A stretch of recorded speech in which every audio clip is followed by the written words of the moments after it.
জীবনে একটা কথা আমি তোমাদের সাথে শেয়ার করি।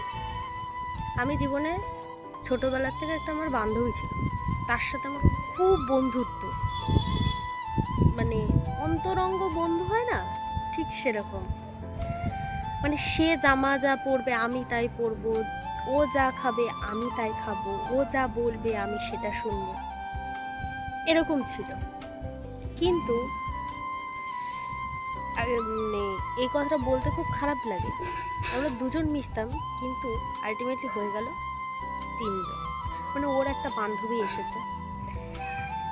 আচ্ছা, আমার কথা হলো, তুই আমার সাথে ছোটবেলা থেকে মিশিস, ঘুমাস, খাস, থাকিস, আমার সাথে সব কিছু করিস, তাহলে এমন কি হলো ও আমার নামে এমন একটা কথা তোর কাছে গিয়ে বলল আর তুই সেটা বিশ্বাস করে নিয়ে গেলি, বিশ্বাস করে ফেললি? এটা বন্ধুত্ব?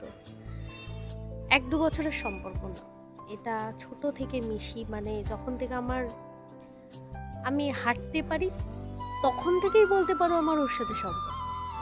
সেরকম সম্পর্ক যদি ভেঙে যেতে পারে, সেরকম সম্পর্ক যদি ভুল বোঝাবুঝি হতে পারে, তার সাথে আমার কোনো কন্ট্যাক্ট, মানে আমার ফোনে